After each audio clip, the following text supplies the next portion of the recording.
Good evening, you're listening to 5EBI FM 103.1, your multicultural radio station. The time at EBI is 8:30 and it's time for the Bangladesh Community Programme. To all the Bangladesh community, Shubho Shonda. I hope you sit back and enjoy this evening's programme here on 5EBI FM. শুভ সন্ধ্যা। বুধবারের নিয়মিত সাপ্তাহিক আয়োজন নিয়ে radio Bangla অ্যাডলিড আরও একবার চলে এসেছে আপনাদের কাছে। এই মুহূর্তে যারা আমাকে শুনছেন সবাইকে শুভেচ্ছা। আপনারা টিউন করছেন 103.1 FM এবং আমাদের শুনছেন লাইভ। শ্রোতা বন্ধুরা, আমার পক্ষ থেকে আরও একবার শুভেচ্ছা। আশা করছি আপনারা সবাই ভালো আছেন এবং আরবি এর সাথেই থাকবেন আজ সবটুকু সময় জুড়ে। আপনারা যারা প্রথমবারের মতো যোগ দিলেন তাদেরকে জানিয়ে রাখি, রেডিও বাংলা অ্যাডলিডে আমরা অজিত আলার আলাপন নিয়ে আসি প্রতি মাসের তৃতীয় বুধবারে, আর আমাদের অনুষ্ঠান প্রচারিত হয় রাত 8:30 থেকে 9:30 পর্যন্ত অ্যাডলিড সময়। আজকের এই 1 ঘন্টার আনন্দ ভ্রমণে আমাদের বিষয় হচ্ছে প্রবাসে বৈশাখী ঈদ। আমরা খুবই ভাগ্যবান, কারণ এবারের যে ঈদ উল ফিতর সেটা এসেছে এমন এক সময় যার খুব কাছাকাছি আমরা উদযাপন করেছি বাঙালির সবচেয়ে বড় সাংস্কৃতিক উৎসব বৈশাখ, পহেলা বৈশাখ। আমার সঙ্গে রয়েছে অজিত দাস এবং আমরা দুজন আজকের আলাপনে স্মৃতিচারণ করব, আমাদের অনুভূতির কথা বলবো, আমাদের শৈশব কৈশোরের বৈশাখ আর ঈদ সবকিছু নিয়ে কথা বলবো। বৈশাখ আর ঈদ নিয়ে আজকে আমাদের অনেক অনেক কথা। শুনতে থাকুন অজিত আর আলাপন। তো আলাভাই, ঈদের দিন তো অনেক খুশির দিন, তাই না? ঈদের আমরা যখন ছোট ছিলাম, ছোটবেলায় দেখা যাচ্ছে আমরা ওই দিনটার জন্য তিত্তের কাকের মতো ওয়েট করতাম যে কখন ঈদের দিন আসবে। তো আমরা আপনি কেন ছোটবেলায় এত অধীর আগ্রহে ঈদের দিনের জন্য অপেক্ষা করতেন? আমি এটার একটা দার্শনিক জবাব দেব। চমৎকার। কারণ হচ্ছে যে আমাদের যে সমাজ, সেই সমাজ, সেখানে ধনী আছে, দরিদ্র আছে, কারো অনেক সামর্থ্য আছে, কারো খুব ক্ষুদ্র সামর্থ্য আছে। কিন্তু ঈদের দিনটা কিংবা যে কোনো ধর্মীয় উৎসবটাই বা সাংস্কৃতিক উৎসব, সেটা একটা লেভেলার। ওই দিন যার বাড়িতে পান্তা ভাত খাওয়া হতো তার বাড়িতেও কিন্তু পোলাও হয়। যে মুরগি খেতে পায় না বা মাংস খেতে পায় না বা সেমাই যার জোটে না, এই যে প্রত্যেক বাড়িতে একটা আয়োজন, এবং ওই দিনটি একটি বিশেষ রকম, কারণ প্রত্যেকের এই যে একটা ভুলে যাওয়া যে আমরা টানাপোড়েনের মধ্যে আছি, একটা দিনের জন্য এই যে বিলাসিতা, তার একটা বিরাট সিগনিফিকেন্স রয়েছে। এবং আমার মনে হয় শিশুরাই বেশি উন্মুখ হয়ে থাকে যে কবে ঈদ আসবে, কবে আমার মা অনেক কিছু রান্না করবেন। তা আমার কাছে মনে হয় একটা শিশু হিসেবে আমিও ঈদের জন্য অপেক্ষা করতাম মূলত খাওয়া দাওয়া, তারপরে সালামি, এরপরে সামর্থ্য মতো একটা নতুন পোশাক এবং সবার বাড়িতে যাওয়া, ওর বাড়িতে যাওয়া, সবকিছু মিলেই তো এটা তো একটা অনেক কিছু। ঈদ মানে কিন্তু একটা অনেক কিছু। সত্যি কথা বলেছেন আলা ভাই। তো আমার কাছে ঈদ মানে হচ্ছে বেসিক্যালি যে আমার বন্ধুদের বাসায় গিয়ে ছোটবেলায় সেমাই খাওয়া। সবচেয়ে বড় পছন্দ ছিল লাচ্চা সেমাই। প্রত্যেকের বাসায় যেতাম। কারো বাসায় হচ্ছে আপনার ধরেন একটু মানে এভরি হাউস লাচ্চা সেমাইটা কিন্তু একটু ডিফারেন্ট হয়, টেস্ট কিন্তু ডিফারেন্ট হয়। তো ওই জিনিসগুলো অনেক ভালো লাগতো। আরো ভালো লাগতো হচ্ছে ঈদের সময় যে টিভির প্রোগ্রাম গুলা।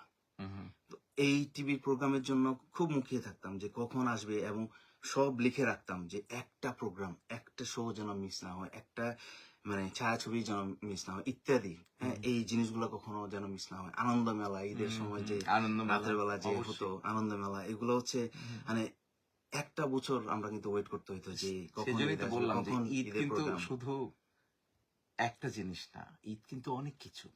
এই যে তুমি বললে আনন্দ মেলা, কিংবা টেলিভিশনের যে প্রোগ্রাম, কিংবা এই যে সেমাই খাওয়া, লাচ্চা সেমাই, হুম। সেই ঘিয়ের গন্ধ, তাই না? সেটাই। হ্যাঁ, তারপরে আবার ধরেন আমার কিন্তু এখনো মনে আছে ওই একটা কবিতা প্রবন্ধ ছিল না যে আজ ঈদ, মদিনার ঘরে ঘরে আনন্দ, পথে পথে ছেলে মেয়েদের কলরব, দলে দলে লোকজন ঈদগাহে তোমার ছুটছে। মুখস্থ আছে? হ্যাঁ, এটা হচ্ছে আমার অনেক মানে ছোটবেলায় অনেক মুখস্থ ছিল, পুরাটাই মুখস্থ ছিল। হ্যাঁ, তারপরে এই গল্পের কিন্তু একটা বড় কি সুন্দর একটা স্টোরি বর্ণনা। আছে, একটা একটা টেক ওয়ে মেসেজ আছে। হুম, তো এটা দিয়া এই গল্পটা কি আপনার মনে আছে? আপনি কি একটু অবশ্যই আমাদের অবশ্যই। শ্রোতা বন্ধুদের সাথে শেয়ার করবেন? না, আমার এটা মনে আছে যে আম, এই যে বর্ণনাটা, আজ আজ ঈদ, মদিনার মদিনার ঘরে ঘরে ঘরে আনন্দ, পথে পথে তো পথে পথে ছেলে মেয়েদের কলরব। হুম, আহ, দলে দলে লোকজন ঈদগাহে ছুটছে। তার মানে কি বলতো, যে একটা দিন, সেই দিনে মানুষ কিন্তু তার সব দুঃখ ভুলে যাচ্ছে। হুম, আমি তো মনে হয় যে আমরা অবশ্যই পরে এই আলোচনায় আসব যে এই অ্যাডলিডে যখন আমরা ঈদের দিন আসে, আমি ভুলে যাই যে আমি এমন একটা দেশে আছি যেখানে খুব অল্প সংখ্যক লোক প্রপোর্শনেটলি ঈদকে সেলিব্রেট করে, কিন্তু এক বাসা থেকে আরেক বাসা, আরেক বাসা থেকে আরেক বাসা, এবং সেই পাঞ্জাবি টুপি, বিভিন্ন রকম ড্রেস পরে, এবং একটা দিনের জন্য আমি কিন্তু ভুলে যাই যে আমি বাংলাদেশে নেই। হুম, এবং প্রত্যেক বাসায়, আমার তো মনে হয় যে অ্যাডলিডে আমরা পরে কথা বলবো এ নিয়ে, যে হ্যাঁ, উই সেলিব্রেট মোর। yes, হ্যাঁ, খুবই সত্য কথা। তারপরে ওই গল্পটার এরপরে হচ্ছে সব এত আনন্দের মধ্যে নবীজি কিন্তু হঠাৎ দেখতে পান যে একটা ছেলে, হ্যাঁ, না খেয়ে বসে আছে এবং কান্না করতেছে। তো তখন যে নবীজি ওকে অ্যাড্রেস করলো এবং বাসায় নিয়ে গেল, এবং ওনার ফ্যামিলির সাথে, ওর বাবা মার সাথে হচ্ছে বসে একসাথে খাওয়া দাওয়া করলো, নিজেদের বাসায় নিয়ে এসে খাওয়ালো। তো ওই ঈদ আমাদেরকে আসলে কি শেখায় এখান থেকে? শেয়ারিং। শেয়ারিং একটা জিনিস শেখায় যে ধনী গরিব আসলে কোনো ভেদাভেদ আমাদের মধ্যে থাকা উচিত না, ধর্ম বর্ণ কোনো কিছুতেই ভেদাভেদ থাকা উচিত না, আমরা সবাই মানুষ এবং সবাই আমরা মানুষ সবাই আমরা। সবার। হ্যাঁ। তো এই জিনিসগুলো আসলে ঈদের যে মেসেজ গুলো আছে, এই জিনিসগুলা অনেক সময় আমরা ভুলে যাই বা ক্লিয়ারলি ফলো করি না। এবং এবং তুমি লক্ষ্য করবে যে এই যে কথাটা অনেকে বলেন যে ধর্ম যার যার, উৎসব সবার, এই কথাটা আমার কিন্তু খুব ভাল লাগে। কেন ভাল লাগে? কারণ হচ্ছে যে আমরা তো মানুষ হিসেবে সবাই সমান, হুম, এবং আমরা, তুমি একটা হিন্দু ফ্যামিলিতে জন্মেছো, আমি একটা মুসলিম ফ্যামিলিতে জন্মেছি, এটা কিন্তু একটা র্যান্ডম থিং। এটা কিন্তু আমাদের কোনো, we didn't have any control, আমাদের এর উপরে কোনো হাত ছিল না। কিন্তু পরে আমরা যখন প্রত্যেককে নিজের ধর্ম পালন করি, তারপরে যখন ফেস্টিভ্যাল আসে, উৎসব আসে, এই উৎসবের কিন্তু ছোঁয়া, রেশ সবার মধ্যেই ছড়িয়ে দেওয়া উচিত।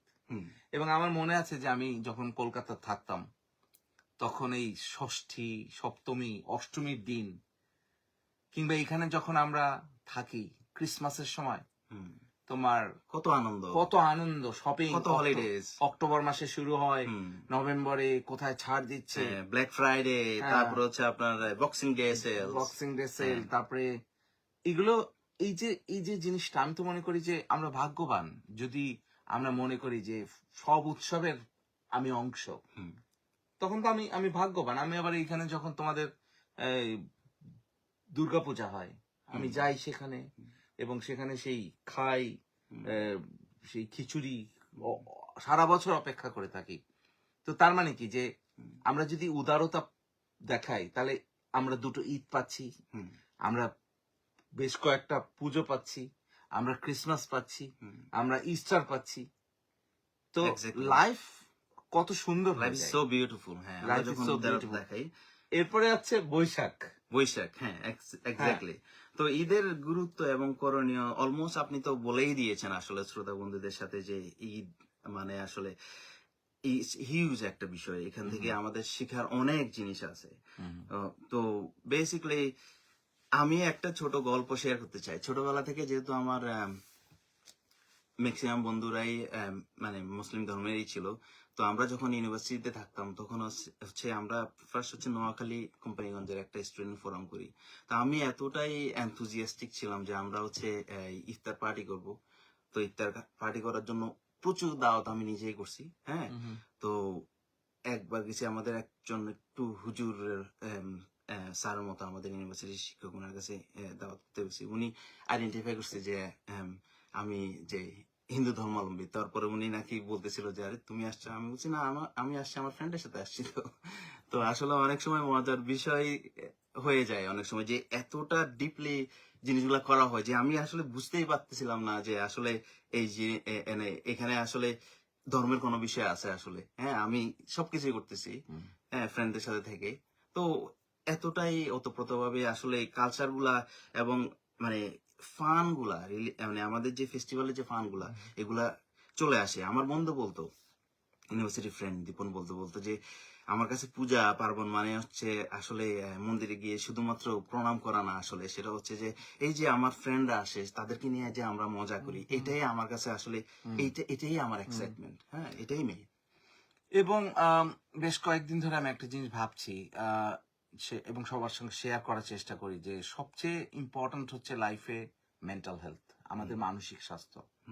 আমাদের এই মানসিক স্বাস্থ্যের জন্য এই উৎসবগুলোর কিন্তু একটা ভূমিকা আছে। কারণ তুমি একটা জিনিস চিন্তা করো যে যখন ঈদ আসে, ঈদ কিন্তু হঠাৎ করে আসে না।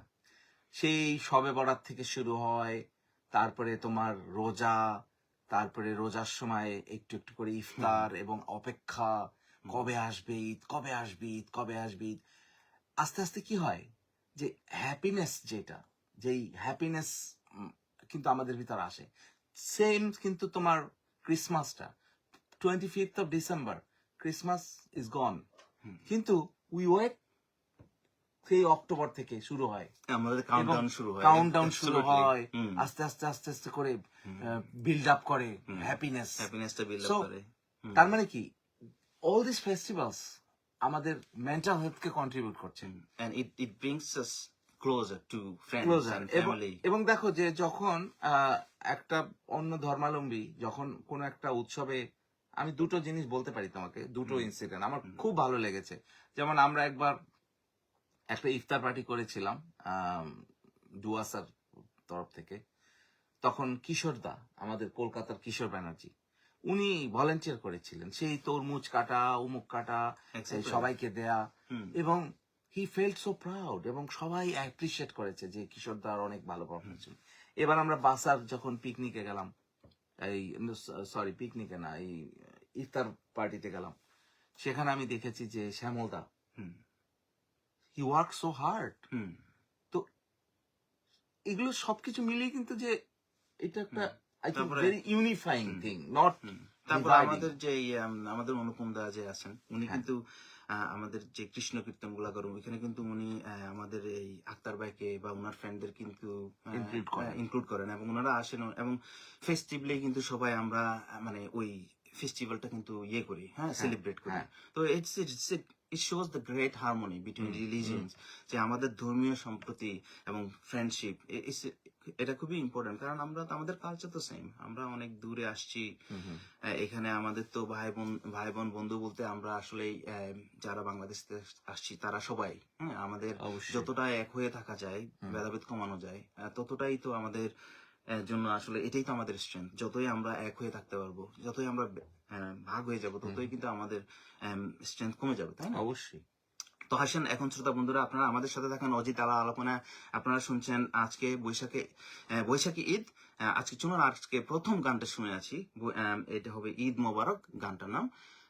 আমরা বন্ধু এটাকে অনুরোধ করব গানটা শুনে আসি, এবং আমরা আবার আপনাদের কাছে চলে আসব গান শোনার পরে। শুনতে থাকুন অজিত আলা আলাপন 103.1 FM। প্রিয় শ্রোতাবৃন্দ, শুনছেন রেডিও বাংলা অ্যাডলিট।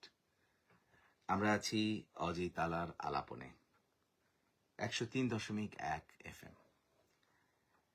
অজিত, চৈত্র সংক্রান্তি এই বিষয়ে আমার বেশ কৌতূহল আছে, কারণ আমরা বৈশাখ, পহেলা বৈশাখ সবাই জানি, কিন্তু বৈশাখ নিয়ে কথা বলতেই চৈত্র সংক্রান্তির প্রসঙ্গ আসে। আমাকে তুমি একটু বলবে যে চৈত্র সংক্রান্তিটা কি? এই বিষয়ে আমি একটি জিনিস বলতে চাই, যে আমার স্ত্রীর জন্ম চৈত্র সংক্রান্তির দিনে, কিন্তু আমি আচ্ছা। পুরোপুরি জানি না ব্যাপারটা কি। খুবই চমৎকার। ভাবির জন্মদিন আপনার, এটা একটা বিশাল একটা বড় দিন ডেফিনেটলি। কারণ হচ্ছে চৈত্র সংক্রান্তি হচ্ছে চৈত্র মাসের শেষ দিনটাকে আসলে চৈত্র সংক্রান্তি বলা হচ্ছে। সংক্রান্তি মানে শেষ, চৈত্র মাসের শেষ দিন। তো এইটা বাংলা মাসের শেষ দিন। এই শেষ দিনে এসে হচ্ছে আমাদের বাঙালি কালচারের রাইচুয়ালে আমরা কিছু আচার করি, যেগুলো হচ্ছে ধরেন এই বিপদ আপদ সবগুলা তাড়াই দেওয়ার জন্য। যেমন আমি ব্রাহ্মণ দাদুকে দেখতাম, উনি বলতো যে পুরাতন বছরের যত ধরনের ঝুট ঝামেলা আছে, দুঃখ কষ্ট আছে, সব দূরে চলে যাও। এবং হচ্ছে কিছু স্মোক ক্রিয়েট করতেন উনি, ধোঁয়া দিয়ে, তারপরে ধোঁয়াগুলা দূরে সরাই দিত, যে ধোঁয়ার সাথে সবগুলা হচ্ছে আপনার সব সব ধরনের আপদ বিপদ সব চলে যাবে, এবং হচ্ছে আমাদের নতুন বছরটা হচ্ছে সুখে শান্তিতে আসবেন। এই জন্য হচ্ছে আমরা প্রার্থনা করতাম। তো আমরা ছোটবেলায় ছোটরা মজা করে বলতাম অনেক সময় যে এই যে আমাদের গ্রামের যত আপদ বিপদ সব অন্য গ্রামে চলে যাক, অন্য গ্রামের যত আপদ ভালো ভালো ভালো সৌভাগ্য সব আমাদের গ্রামে চলে আসুক। এরকম একটা ফান করে আমরা অনেক সময় বলতাম চৈত্র সংক্রান্তি নিয়ে। আসলে এই চৈত্র সংক্রান্তির যে বিষয়টা, এটা হচ্ছে আমার যতটুকু আমি রিকল করতে পারি সেটা। তো আপনার কি আসলে শেষ দিন সম্পর্কে বা বাংলা সনের শেষ দিন নিয়ে কোনো ধরনের স্মৃতি আছে, বা আপনি পালন করেছেন এরকম কিছু? আমার যতদূর মনে পড়ে যে আমাদের গ্রামের বাড়ি বরিশালে, সেখানে চৈত্র মাসের শেষ দিনে আম, একটা উৎসব হতো, আমার আবছা মনে পড়ে, সেটা হারানের দিন বলে। আচ্ছা। সেদিন সবাই নিরামিষ খেত এবং সেই ডুমুর, আমাদের দেশে যে ডুমুরটা, ওই ডুমুরের তরকারি খেত। তারপরে কোথা থেকে সব আম, বাগানের ঝোপঝাড় থেকে কি সব জিনিস নিয়ে এসে একটা অদ্ভুত টাইপের তরকারি, এবং সবাই বলতো যে এটা খুব হেলদি হেলদি, ওইটা করতো। এবং আমি এটাও লক্ষ্য করেছি যে তখন অনেকে বিভিন্ন পশু প্রাণী হান্টিং করত। এবং আমার মনে আছে ছোটবেলায় যে একটা জঙ্গল থেকে একটা চিতাবাঘ ধরেছিল। তখনও এটা নিষ্ঠুর ব্যাপার, আমরা সব শেষ করে ফেলেছি আমাদের এই ওয়াইল্ড লাইফকে, কিন্তু তখন এরকম, তারপরে সেই সজারু, তারপরে সেই চিতাবাঘকে তারপরে বাসে ঝুলিয়ে পুরো গ্রাম ঘুরিয়েছে। তো এগুলো করতে আমার মনে হয়। আর মেলা তো হতোই, চৈত্র সংক্রান্তির মেলা হতো। তো ওটাই আর কি। মা দিদি, আপনি যেটা বলতেছিলেন যে মানে বিভিন্ন ধরনের সবজি কালেকশন করে যে রান্না করতো, এটাকে আমার মা দিদা ওনারা বলতো হচ্ছে পাচন। 14 রকমের ভেজিটেবল দিয়ে যে পাচন রান্না, এবং হিন্দু মুসলিম সবাই সবাই কিন্তু এটা খেত। তো ছোটবেলায় এটা আমার একটা ফেভারিট খাবারের মধ্যে ডেফিনেটলি ছিল না। তো মেলাতে, চৈত্র সংক্রান্তির যে মেলা, ওই মেলাতেই যাওয়ার জন্য আসলে মুখিয়ে থাকতাম যে কখন মেলাতে যাব, কখন মেলা থেকে বিভিন্ন ধরনের সুন্দর সুন্দর গিফট কিনবো, বাচ্চাদের খেলনা কিনবো, অথবা হচ্ছে মিষ্টি কিনবো। হ্যাঁ, আর একটা জিনিসের জন্য আসলে মুড়ি মোলা কিনবো। আরেকটা জিনিস আসলে সবচেয়ে বেশি আকর্ষণ করতো, সেটা ছিল যে চড়ক পূজা। চড়ক। আমার এবার মনে পড়েছে, চৈত্র সংক্রান্তির দিনে চড়ক আমি বগুড়াতে দেখেছিলাম। সেই তোমার বলবো, বলেন, এটা আমার ভয় লাগে সেই শুনতে। একটা চরকির মতো বড়, এবং আংটা দিয়ে মানুষের পিছে এরকম ধরে ওই মানুষটা এরকম উপর হয়ে শুয়ে থাকতো, কতগুলো মানুষ, এবং তাদেরকে এরকম করে ঘুরাতো।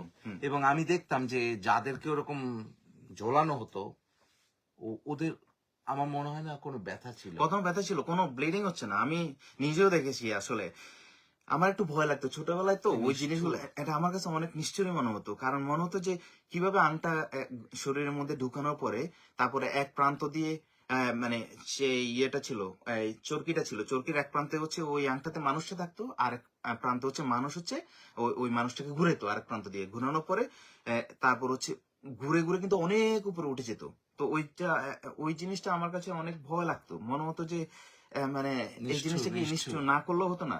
তা কিন্তু এইটা দিয়ে যারা করতো তাদের মনের মধ্যে যে মানে উৎসাহ, তাদের মনের যে উদ্দীপনা, এটা দেখে আবার মনে হতো যে কিভাবে সম্ভব যে ওদের এত নিষ্ঠা, এত মানে ডেডিকেশন, এত কষ্ট স্বীকার করতেছে যে তারা হচ্ছে মানে পরম পিতাকে খুশি করবে বা তাদের শিবকে খুশি করবে এবং আগামী বছরটা ভালো যাবে, এই ধরনের আশা থেকে তাদের মনের মধ্যে কিন্তু এই যে তাদের পিয়ার্সিং করলো, করার পরে যে সাপ অবজেক্ট কিন্তু বডির মধ্যে ঢুকে গেল, এটাতে তাদের কোনো এই ব্যথা, তাদের কোনো ব্যথাই নেই। তাদের যে অ্যাড্রিনালিনের হ্রাস, তাদের যে উৎসবের যদি যে আকর্ষণ, সেই আকর্ষণের কারণে সবকিছু কিন্তু ভুলে যেত কিন্তু। হ্যাঁ, হ্যাঁ, অবশ্যই। তো এই জিনিসগুলো আমার চৈত্র সংক্রান্তির এই জিনিসগুলো আমার অনেক মনে পড়ে এবং আমার কাছে মনে হয় যে আম, এই ধরনের আরো কিছু জিনিস হতো বাড়িতে গিয়ে আপনার হচ্ছে এই কীর্তন করতো, হ্যাঁ।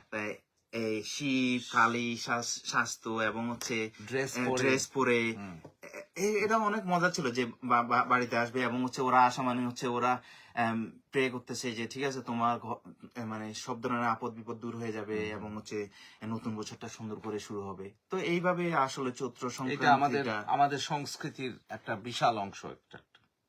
সেটা এখন এই আরবানাইজেশনের কারণে হয়তো অনেক কিছু হারিয়ে যাচ্ছে। হ্যাঁ, আমি তো সেটাই ভাবছিলাম যে এরপরে যদি কখনো দেশে যাই, এখন ভাবতেছিলাম টু বি অনেস্ট যে কখনো চৈত্র মাসের একদম 5-7 দিন আগে গেলাম, তারপরে এই যে চড়ক পূজা, এই যে চৈত্র সংক্রান্তি এবং একেবারে দেশে বসে একটু নট ইন দ্য ঢাকাতে তো আপনি এই জিনিসগুলো পাবেন না, একেবারে গ্রামে গিয়ে এই জিনিসগুলা সরাসরি এক্সপেরিয়েন্স করা আবার রিকালেক্ট করা মেমোরি গুলা, ফিরে যেতে পারো তোমার শৈশবে। হ্যাঁ, শৈশবে ফিরে যেতে পারি। এই জিনিসগুলো কিন্তু দুর্দান্ত একটু আমাদের সংস্কৃতির সাথে জড়িত। এগুলো আমাদের এই নেক্সট কালচারের মধ্যে কিন্তু আস্তে আস্তে আমাদেরকে কিন্তু এটা ছড়িয়ে দেওয়ারও সুযোগ থাকে। যদি আমি জানি, আমার ছেলে জানবে কিন্তু চড়ক পূজা কি বা চৈত্র সংক্রান্তি কি, আমরাই যদি ভুলে যাই কিন্তু আমাদের নেক্সট জেনারেশন থেকে শুরু করে আস্তে আস্তে কিন্তু ওরা সবাই ভোলা শুরু করবে। হ্যাঁ, নিশ্চয়ই। প্রিয় শ্রোতাবিন্দু, আপনারা শুনছেন রেডিও বাংলা অ্যাডলিট, অজিত আলার আলাপন প্রচারিত হচ্ছে 103.1 FM এ। অজিত, হ্যাঁ সালা ভাই, পহেলা বৈশাখে একটা বড় পার্ট হচ্ছে হালখাতা। কথা ঠিক। এবং হালখাতাটা যে এটা একটা অনুষ্ঠান, যারা বকেয়া কিনেছেন বা বাকিতে কিনেছেন তারা টাকা শোধ করেন এবং দোকানি তাদেরকে মিষ্টি দেন এবং আপ্যায়ন করেন। তো আমার হালখাতার বেশ অনেকগুলো স্মৃতি আছে এবং হালখাতার একটা লাল খাতা, লাল মলাটের, তো সেই মলাটের ব্যবহার করতেন এবং লিখে রাখতেন। তো তোমার বাবা যেহেতু একজন ব্যবসায়ী, নিশ্চয়ই তোমার হালখাতা নিয়ে অনেক স্মৃতি রয়েছে, তুমি যদি আমাদের সঙ্গে শেয়ার করতে। সত্যি কথা বলতে কি, অনেক ছোটবেলায় দেখতাম যে উনি হালখাতার কথা বলতো এবং উনার থেকে অন্য ব্যবসায়ীরা আর একটু বেশি করে করতো। উনি যেটা করতো, উনি অবশ্য বাকিও কম দিত মানুষকে। তো যে যতটুকুই বাকি বা মানুষের কাছে পাওনা ছিল, তো উনি বছরের প্রথম দিনে হচ্ছে সবাইকে নিমন্ত্রণ দিত যে আসেন আপনারা আমার দোকানে আসেন, আপনারা মানে পুরনো হালনাগাদ যা ছিল সব মিটমাট করে ফেলেন, সাথে হচ্ছে মিষ্টি মুখ করেন আমার দোকানে এসে, তারপরে নতুন বছরটা আমরা ফ্রেশলি স্টার্ট করি। এরকম করে আমি দেখেছি যে আমাদের যে গ্রাহকরা ছিল তারা আসতো, মিষ্টি খেত, বকেয়া পরিশোধ করতো, তারপরে হচ্ছে আবার হ্যান্ডশেক করে নতুন বছরটা শুরু করতো। এরকম দেখেছি আমি অনেক, খুব ভালো লাগতো। তো এবং মনে পড়ে, এটা কিন্তু একটা কালচারাল সিগনিফিকেন্স আছে, একটা সাংস্কৃতিক গুরুত্ব আছে। সেটা হচ্ছে যে দুইটা পার্টি, ধরো ব্যবসায়ী এবং খদ্দের গ্রাহক, এই দুজনের মধ্যে কিন্তু একটা লাভ হেটেড রিলেশনশিপ আছে। কারণ অনেক ক্রেতা আছে যারা হয়তো বাকি শোধ করছে না, এবং আবার অনেক ব্যবসায়ী আছেন যারা হয়তো টাকার জন্য অনেক চাপ দিচ্ছেন। কিন্তু এই যে একটা ব্যবসায়িক যে একটা টেনশন, একটা দুই পার্টির একটা ইন্টারেস্ট একটা যে ভিন্নমুখী ইন্টারেস্ট, এটা কিন্তু একটা মার্চ করতো পহেলা বৈশাখ, একটা একটা একটা দুইটা পক্ষকে মিলিয়ে দেয়ার, দুই পক্ষের মধ্যে এক ধরনের তোমার বৈরিতার সম্পর্ক থেকে একটা বন্ধুত্বের সম্পর্ক এবং সম্পর্ক নতুন দিয়ে- করে আবার যে রিলেশনশিপ বিল্ড আপ করা। হুম, হালখাতা করা মানে যে সব টাকাই শোধ করতে হবে এমন কিন্তু কথা না, হুম, বাট অ্যাটলিস্ট লোকটা আসতো, কিছু টাকা দিয়ে যেত, এবং নতুন করে এই যে সম্পর্কটা, আমার মনে হয় যে এইটা আমাদের নববর্ষের একটা ইকোনমিক সাইড শো করে। তার মানে আমরা বলছিলাম যে পহেলা বৈশাখ তোমার এটারও কিন্তু একটা অনেক রকম মাল্টি ডাইমেনশনাল ইম্প্যাক্ট আছে। আছে। হুম, হ্যাঁ, হুম, তো হালখাতা হচ্ছে তার মধ্যে একটা। হুম, তো তুমি এখন আমাকে একটা জিনিস বলো হুম, যে পহেলা বৈশাখ আমরা বাংলাদেশে যেভাবে পালন করি বেশ কিছু বছর ধরে, হুম, এটা একটা জাতীয় একটা পর্যায়ের অনুষ্ঠান হয়ে গেছে। এখন তো বাংলাদেশ সরকার পহেলা বৈশাখ উপলক্ষে সরকারি কর্মচারী কর্মকর্তাদের বোনাস পর্যন্ত দেন। হুম। তো তুমি তোমার পহেলা বৈশাখের স্মৃতি বলো, তুমি কিভাবে পালন করতে? পয়লা বৈশাখের স্মৃতি বলতে আসলে সেই যে বললাম যে চৈত্র সংক্রান্তি হইতে শুরু করে হুম হুম ওই জিনিসগুলা খুব মাথার মধ্যে থাকতো সব সময়। এবং হচ্ছে ছোটবেলায় আসলে ওই খাওয়া দাওয়াটাই সবচেয়ে মানে আকর্ষণ থাকতো।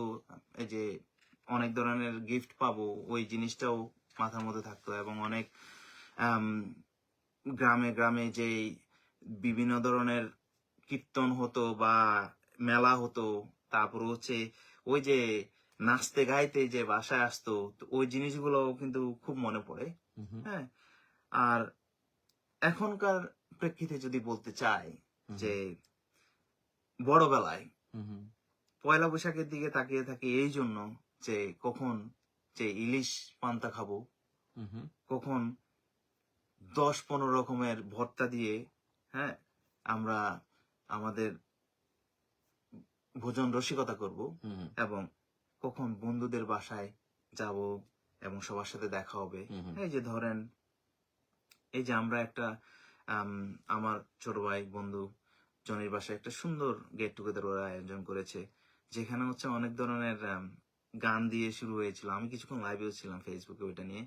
তারপরে হচ্ছে বাচ্চাদের জন্য খেলার আয়োজন ছিল।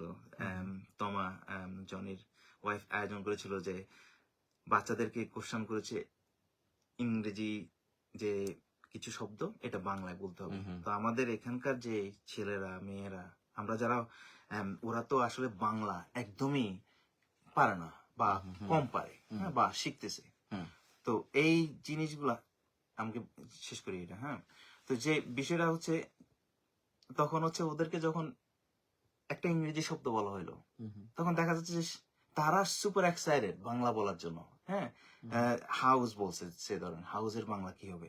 আমার ছেলে যেহেতু অনেক বাংলা জানা, সে বলতেছে হ্যাঁ বাসা, হাউস মানে বাসা। তো এই যে একটা আকর্ষণ অলরেডি মানে তোমার ক্রিয়েট করলো আমাদের বাচ্চাদের মধ্যে।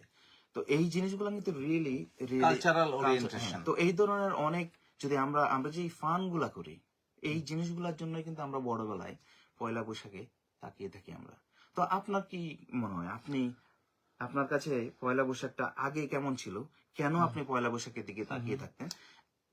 আচ্ছা, আমার পহেলা বৈশাখ নিয়ে অনেক অনেক স্মৃতি আছে। আমি ছোটবেলার কথা তো বললামই যে ছোটবেলায় আমাদের অত আনুষ্ঠানিকতা ছিল না পহেলা বৈশাখে, আমরা মেলায় যেতাম, কিন্তু বাড়িতে ইলিশ মাছ পান্তা ভাত খেতে হবে, ভর্তা দিয়ে ভাত খেতে হবে, এরকম ছিল না।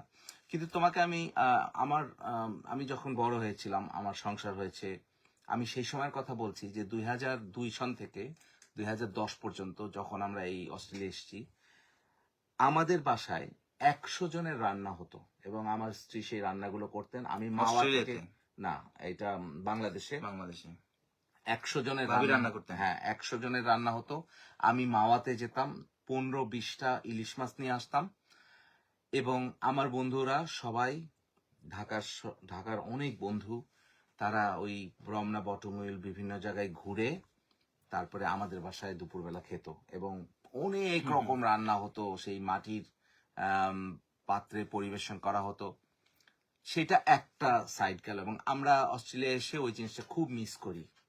এখনো আমরা ওইটা কাটিয়ে উঠতে পারিনি, যে পহেলা বৈশাখে আমরা ওইখানে যা করতাম বছরের পর বছর। আমার বন্ধুরা নিশ্চিন্ত থাকতো যে ঘুরি দুপুর পর্যন্ত, তারপরে আমি মামুনের বাসায় যাব। কিন্তু সেটা গেল একটা। কিন্তু আমার কাছে আর একটা জিনিস খুব ইম্পর্টেন্ট, সেটা হচ্ছে যে পহেলা বৈশাখের আগের দিনে যে রুদ্ধশ্বাস, যে টেনশন, ওইটা আমার ঈদের চেয়ে বেশি ছিল। এই কারণে আমি তোমাকে বলবো, অনেস্টলি বলবো, যে আমি I am a practising Muslim, কিন্তু আমার কাছে মনে হয়েছে বাংলাদেশে সবচেয়ে ইম্পর্টেন্ট অনুষ্ঠান আমি বলবো পহেলা বৈশাখ। সবচেয়ে। কেন?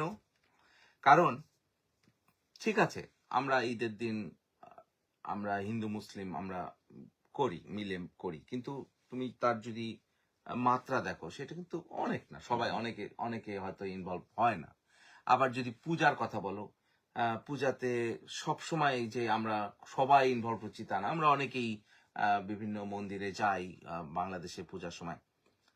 কিন্তু পহেলা বৈশাখ আমাদের জাতির জন্য, বাঙালি জাতির জন্য মোস্ট সিগনিফিক্যান্ট এই কারণে, এবং এটা আমি বাংলাদেশে প্রত্যেক বছর ফিল করেছি, যে পহেলা বৈশাখের দিন এমন একটা অনুষ্ঠান যেখানে সবাই আসে, সেখানে ধর্মের নির্বিশেষে বর্ণের কোনো স্থান নেই, এবং একজন অজিত দাস, একজন মামুনুল আলা, একজন আনোয়ার হোসেন, আর একজন লিটন কুমার, সবাই এক হয়ে যাচ্ছে। এবং আমার মনে হয় এইটার গুরুত্ব অনুধাবন করেই এই যে সরকার পহেলা বৈশাখে যে বোনাসের সিস্টেম করেছেন, এটাকে রিকগনিশন দিয়েছেন। এবং আমার মনে হয় যে আমাদেরও সবারই উচিত যে পহেলা বৈশাখকে ওইভাবে নেয়া, এবং পহেলা বৈশাখের যে স্পিরিট, পহেলা বৈশাখের যে শিক্ষা, যে সবাইকে এক করার, এইটা সারা বছর আমাদেরকে যেন অনুপ্রাণিত করে, আমি সেটাই মনে করি। আলা ভাই খুবই চমৎকার বলেছেন। আসলে এটা বিগ একটা মেসেজ আমাদের শ্রোতা বন্ধুদের জন্য, যে পয়লা বৈশাখ এতটাই বড়, এটা ট্রু ফর বাঙালিদের জন্য, যেখানে একটা জায়গায় আমরা সবাই এক হইতে পারি সবাই। সেই জন্য this is truly a remarkable. আমাদের খ্রিস্টান, হিন্দু, মুসলিম, সবার জন্য, বৌদ্ধ, সবার জন্য একটা অনুষ্ঠান। আপনারা শুনছেন অজিত আলার আলাপন, প্রচারিত হচ্ছে রেডিও বাংলা অ্যাডলিট 103.1 FM থেকে। আমাদের মাঝে এখন আমরা পেয়েছি ইলিয়াস ভাইকে, আরবিএর প্রেসিডেন্ট। ইলিয়াস ভাই, আপনি অত্যন্ত ভালো একজন সংগঠক, কিন্তু অনুষ্ঠানে আসতে চান না, তো আপনাকে জোর করেই এক ধরনের নিয়ে এসেছি। তো আমাদের আজকের বিষয় হচ্ছে প্রবাসে বৈশাখী ঈদ। আপনি যদি একটু বলতেন যে আপনার ঈদ সম্পর্কে অনুভূতি কি। আমি শৈশবের কথা বলবো না, যে এখানে আমরা যে ঈদটা করি, আপনি যেভাবে এবং ভাবি যেভাবে সবাই দুজন মিলে যেভাবে ঈদের আয়োজন করেন, কেমন লাগে আপনার ঈদের দিন? ধন্যবাদ মামুন ভাই। আসসালামু আলাইকুম শ্রোতা দর্শক মন্ডলী। আসলে আমি রেডিওর সাথে ইনভলভ বিহাইন্ড দ্য সিন কিছু কিছু কাজ করার চেষ্টা করি। মামুন ভাই, অজিত, ওনারা রেগুলার প্রোগ্রাম করেন, আর আজকের প্রোগ্রামটা আমি শুনছিলাম। এবং বৈশাখী ঈদ, বৈশাখ মানে তো মামুন ভাই এবং অজিত অলরেডি ওনাদের পোশাক দেখে বোঝা যাচ্ছে রং এবং আনন্দ, যেটা ওনাদের মধ্যে সবসময় থাকে। আর ঈদ মানে তো আনন্দই, যেটা আমরা চেষ্টা করি প্রবাসে যতটুকু আনন্দ করা যায় একসাথে। তো মামুন ভাই যেটা বলছিলেন যে ঈদে কিভাবে আমরা আনন্দ করি, সেটা ডেফিনেটলি আমাদের বন্ধু এবং আত্মীয় স্বজন যে কয়জন আমাদের অ্যাডিলেডে আছেন, এবং আত্মীয় বলতে এখানে থেকে একসাথে থেকে কিন্তু ওই আত্মীয়তাটা তৈরি হয়ে যায়। আর এই অকেশনগুলো, ঈদ বা বৈশাখ, এই প্রোগ্রামগুলোর মাধ্যমেই কিন্তু আমাদের মধ্যে ওইভাবে বন্ধুত্বটা বেড়ে যায়। তো আমরা চেষ্টা করি সবাই একসাথে এই প্রোগ্রামগুলো এনজয় করার, বিশেষ করে বৈশাখ এবং ঈদ যখন আসে এবং রঙের কথা যখন আসে, তখন এটা আরো বেশি এনজয়েবল হয়। এবং ডেফিনেটলি আমরা চেষ্টা করি একসাথে আনন্দ করার এবং সেটা এনজয় করার। তো এটাই মেইনলি আমাদের মেইন অবজেক্টিভ থাকে, এবং সেটা হয়তো একত্রে ছোটখাটো গেট টুগেদার করি। একটু আগে আমি শুনছিলাম অজিত খুব ভালো একটা এক্সাম্পল দিচ্ছিলেন, যে ছোট বাচ্চাদের নিয়ে ইংরেজি শব্দ বলে তাদের বাংলাকে প্রমোট করা, এবং এইভাবেই কিন্তু আমরা ছোটখাটো প্রোগ্রামের মাধ্যমে বাংলা খেলার ভাষাকে মাধ্যমে, হ্যাঁ। আনন্দের মাধ্যমে খেলার মাধ্যমে, আনন্দের মাধ্যমে বাংলা ভাষাকে প্রমোট করি এবং promote করা। আমাদের পরের জেনারেশনের কাছে পৌঁছে দিচ্ছি। খুব খুব সুন্দর একটা কথা বলেছেন। এবং ইলিয়াস ভাই, আমরা বেশ কয়েক বছর ধরে লক্ষ্য করছি যে ইউটিউবের কল্যাণে আমরা কিন্তু আমাদের পুরনো রান্নাগুলো আবার ফেরত পাচ্ছি, সেই পিঠার রেসিপি পাচ্ছি। তার মানে শুধু এটা এটা না, পুরনো গানগুলো পাচ্ছি। স্টুডিও যে নতুন করে বানাচ্ছে, হ্যাঁ, তার মানে টেকনোলজি কিন্তু আমাদেরকে জিনিসগুলো আবার রিভাইভ করার সুযোগ দিচ্ছে। তো সেইভাবে এই যে আমরা যদি উৎসবগুলোকে, যেমন অজিত বলছিল যে ওই আয়োজনটার কথা, যেখানে বাচ্চাদেরকে ওরিয়েন্টেশন দেখানো করা, এবং আমরা এই যে ঈদটা যে এই যে বাড়িতে আয়োজন করা, একজন ভাবি বলছিলেন, আসলে সুমি ভাবি বলছিলেন যে উনি ঈদের অনুষ্ঠানটা করেন এই কারণে যেন আপনাদের ছেলে, সে যেন বড় হলে তার যেন স্মৃতি থাকে যে আমার বাবা মা ঈদটাকে এইভাবে সেলিব্রেট করেছেন। মেহনত থাকতে হবে। খুব সিম্পলি ভাবে ঈদ গেল, আমি শুধু ঘুরে ঘুরে কাটালাম, কিন্তু ঈদের দিন আমি মেহনত করলাম না, আমি কষ্ট করলাম না, আমি বিভিন্ন রকম আয়োজন করলাম না, মানুষকে আপ্যায়ন করলাম না, তখন কিন্তু আমাদের বাচ্চারা কিন্তু বুঝবে না যে ঈদটার মানে মর্যাদাটা কি। অ্যাবসলিউটলি। এবং আমার মনে হয় সুমি বা আমাদের পরিবার বা আমরা যে কটা গল্প এখানে বলছিলাম, অজিত, আমাদের এই উৎসবগুলোকে ওইভাবে সেলিব্রেট করার কিন্তু উদ্দেশ্য ওই একটাই, যে আমাদের পরবর্তী জেনারেশন যেন এরা জানতে পারে, শিখতে পারে যে বাংলাদেশি কালচার এবং আমাদের এই যে ছোটখাটো প্রোগ্রামগুলো, বৈশাখ বলেন, ঈদ বলেন, পুজো পার্বণ, চৈত্র সংক্রান্তি নিয়ে এখানে অজিত একটু শেয়ার করছিলেন অনেকগুলো, এটা কিন্তু আমাদের মেইন উদ্দেশ্যই থাকে আমাদের পরের জেনারেশনের কাছে ওই মেসেজটা একটু দেওয়া যে আমাদের কালচার বা আমাদের উৎসবগুলোকে আমরা কিভাবে সেলিব্রেট করি। এবং আমরা মনে হয় এখন পর্যন্ত প্রবাসে আমাদের পরের জেনারেশনের কাছে ওটা পৌঁছে দিতে পেরেছি। হ্যাঁ, আমি একটু হয়তো একটু বিতর্কিত হতে পারে আমার কথাটা, কিন্তু আমি বলবো যে আমি কয়েক বছর আগে একটা ট্রেন্ড লক্ষ্য করেছি যে বাসায় ঈদের আয়োজনটা না করে কমিউনিটি হল ভাড়া করে অনেকগুলো ফ্যামিলি মিলে ঈদ করছে, এবং আমিও 2-1 বছর এগুলোতে পার্টিসিপেট করেছি। কিন্তু পরে আমি যখন একটা রিফ্লেক্ট করলাম যে এইভাবে আসলে ঈদ কি হয়, কারণ আমাদের ছোটবেলায় আমরা দেখেছি যে এই যে বাবা ঈদের বাজার করছেন, মার বোন সবাই মিলে রান্না করছেন, ভালো মন্দ যাই হোক সবাই মিলে, তখন কিন্তু ঘরে কিছু একটা করলে কিন্তু ঈদ মনে হয়। ঈদ কিন্তু একটা একটা হোটেলে গিয়ে খাওয়া, কিংবা আমি যদি কমিউনাল একটা অনুষ্ঠান করি সবাই মিলে, যে সবাই একটা ওয়ান ডিশ পার্টি করে ফেলি, তা আমার কাছে এটা বললাম না এই জন্য যে একটু বিতর্কিত মন্তব্য হতে পারে, কিন্তু আমি পরে দেখা গেছে যে আমি এগুলোতে আর উৎসাহ বোধ করিনি। আমি বলছি না, ঠিক আছে, প্রত্যেক বছর হয়তো আয়োজন করতে পারবো না, কিন্তু চেষ্টা করা উচিত। আমি এটা আপনার সাথে হয়তো একমত। এখানে আমাদের অজিত আছে, অজিত ওর অনেক এক্সপিরিয়েন্স এবং ও অনেক প্রোগ্রাম অ্যাটেন্ড করে, অর্গানাইজ করে, সেটা বাসাতেও করে এবং কমিউনিটি সেন্টার বা রেস্টুরেন্টেও করে, ও হয়তো শেয়ার করবে। আমি আমার পার্সোনাল ওপিনিয়ন, আমি আপনার সাথে একমত যে আসলে ঈদ বা বৈশাখ ছোটখাটো কিছু প্রোগ্রাম যেগুলো আছে, যেখানে আমাদের পুরোপুরি নিজেদেরকে ইনভলভ করে আমি আমার অতিথি যারা আসবেন তাদেরকে কতটা আনন্দ ঘন এনগেজ করতে পারি, এবং হচ্ছে তাদেরকে নিয়ে একসাথে অতিথি এনে ছেড়ে দিলে তো হলো না, যে সবার সাথে বসে একটু কোজি ওয়েতে মানে সময়টা কাটানো, একসাথে ইনভলভ হয়, একসাথে জয়েন এনজয় করা। এক্স্যাক্টলি, আমি ওটাই বলতে চাচ্ছিলাম যে আমরা একসাথে এনজয় করা এবং পুরো ইনভলভ থাকাটা, সেটা মনে হয় আমরা বাসায় একত্রে যখন প্রোগ্রাম করি সবাই মিলে, এবং আমাদের অতিথি যারা আসেন ওনারাও পার্টিসিপেট করেন। এখন এটা হতে পারতো আমরা একটা রেস্টুরেন্টে বা কমিউনিটি সেন্টার থার্ড পার্টি দিয়ে করে ফেলতে পারতাম, কিন্তু ওই যে ইনভলভ থাকাটা সেটা হয়তো হতো না। কিন্তু এই ইনভলভমেন্ট মাধ্যমে কিন্তু আমাদের মধ্যে আন্তরিকতাটা আরো বেড়ে যায়। এখানে আমি আরেকটা মিনিট একটু অ্যাড করবো, সেটা হচ্ছে যেমন আজকে আপনাদের প্রোগ্রাম আমি শুনছিলাম রেডিওতে, এবং টেকনোলজির কারণে আমরা সেটা দেখতেও পাচ্ছিলাম। যখন আমি দেখছিলাম যে বৈশাখের ঈদ এবং অজিত এবং মামুন ভাইয়ের পোশাক এবং এটা রং রিপ্রেজেন্ট করছিল, এবং আমি তখন আর থাকতে পারছিলাম না, আমি শুনছিলাম কিন্তু মনে হচ্ছিল আমি যদি থাকতে পারতাম। সো খুব তাড়াহুড়া করে আমি কিন্তু পাঞ্জাবি একটা পরে চলে আসছি আপনাদের সাথে জয়েন করে। এই যে এনগেজমেন্টটা এটা আমি কিন্তু আরো বেটার ফিল করছি। আমি কখনো সামনের ভাবে আসি না, এবং অজিত আমি জানি, অজিত এবং আমার মামুন অনেক ভাই, চেষ্টা ছিল, হ্যাঁ আমাদের আপনার- চেষ্টা ছিল। আপনারা অনেক পরিশ্রম করেন এবং অনেক সময় দিচ্ছেন এই রেডিওতে আমাদের এই বাংলা ভাষাকে প্রমোট করে। বিশেষ করে অজিতের কথা আমি বলবো, ওর ডেডিকেশন তো এটা আমার মনে হয় কম বেশি সবাই আমার শ্রোতা বন্ধুরা জানেন।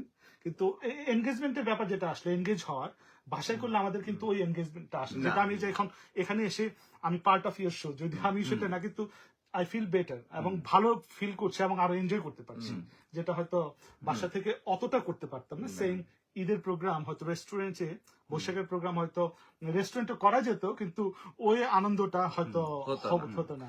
আর আমি একটু আগে বলছিলাম যে মেন্টাল হেলথ যেহেতু খুব একটা ইম্পর্টেন্ট জিনিস, এই যে অনুষ্ঠানগুলো ধরেন আমি ঈদের সময় সবাই অনেককে দাওয়াত দিয়েছি, আমি এটা ওইটা রান্না করব, এই প্রিপারেশনটা কিন্তু 15 দিন ধরে চলে। তার মানে এই 15 দিন কিন্তু আমার আমার কিন্তু একটা এক্সাইটমেন্টের মধ্যে আছি। একদম একদম সত্যি কথা। তো পয়লা বৈশাখ নিয়ে যেহেতু আমরা কথা বলতেছিলাম এবং ঈদ নিয়ে কথা বলতেছিলাম, তো আমার শ্রোতা বন্ধুদের সাথে আমি একটা জিনিস শেয়ার করি যে আসলে বাংলা সনের উৎপত্তি কিভাবে হয়েছে বা কিভাবে আসে। অনেক ধরনের থিওরি আছে। একটা থিওরি হচ্ছে যে মুঘল আমলে যখন মুঘল রাজারা হচ্ছে খাজনা আদায় করতো, তখন হচ্ছে একটা হিজরি ক্যালেন্ডার অনুযায়ী, হ্যাঁ হিজরি ক্যালেন্ডার অনুযায়ী হচ্ছে ফলো করতো, এবং তখন হচ্ছে ম্যাচ করতো না, কারণ চৈত্র মাসে এসে যখন হচ্ছে ধান পাকার সময় হচ্ছে খাজনা দেওয়ার সময়টা তখন বেস্ট ছিল, কিন্তু তখন কিন্তু ওই খাজনা নেওয়ার সময় ছিল না। তো এই জিনিসটা ম্যাচ করার জন্য হচ্ছে তখন থেকে, এটা একটা থিওরি, যে তখন থেকে হচ্ছে ওরা বলছে ঠিক আছে না আসে আমরা বাংলাদেশের কালচার অনুযায়ী আমরা আমাদের মতো করে একটা ক্যালেন্ডার করব, যেখানে চৈত্র মাসে আমাদের ধান হওয়ার পরে আমাদের যে খাজনা ওইটা আমরা দেব, এইভাবে আমরা নতুন বছরটা শুরু করব। সেখান থেকে বাংলা নতুন বছরের শুরু। এই জিনিসটা আমি মানে রিসার্চ করে পেয়েছি এবং ভাবলাম যে শ্রোতা বন্ধুদের সাথে শেয়ার করি। তো আরো অনেক এই ধরনের অনেক থিওরি আছে কিভাবে আসলে বাংলা সনের উৎপত্তি হয়েছে। আলাদা আপনার কাছে কি কোনো ধরনের অন্য কোনো থিওরি আছে বা বাংলা সন নিয়ে? আমি যতদূর শুনেছি যে মহামতি আকবর বাংলা সন প্রবর্তন করেছেন, হ্যাঁ, এবং হ্যাঁ। আমরা আমাদের এটা জানা উচিত যে বাংলা সনের সঙ্গে কিন্তু ভারতীয় উপমহাদেশের যে সনটা মানে যে ভারতীয় উপমহাদেশের নিজস্ব, সেটা কিন্তু মোটামুটি ধরো বিহারে বা উত্তরপ্রদেশে ওরা যে সন পালন করে এবং আমাদের মোটামুটি একই রকম, মাসগুলোর নাম কিংবা হ্যাঁ শুরুটা শুধু এই যে বাংলা সন কিন্তু শুধু যে নতুন বৈশাখের যে প্রথম দিন কিন্তু অন্য অন্য ইন্ডিয়ার অনেকগুলো স্টেটেরই কিন্তু বিহারেতে শুরু করে হচ্ছে সব জায়গায় ওদের নিজস্ব একটা প্রোগ্রাম আছে, ওরা ওরা করে। হ্যাঁ এটার সাথে কিন্তু মিল আছে, যেহেতু আমাদের কালচার অলমোস্ট সিমিলার এবং একই রকম সময়ে আমাদের মানে ফলনও হয়, সিজনটাও সেম, তো মিল থাকারই কথা অবশ্যই। স্বাভাবিকভাবে।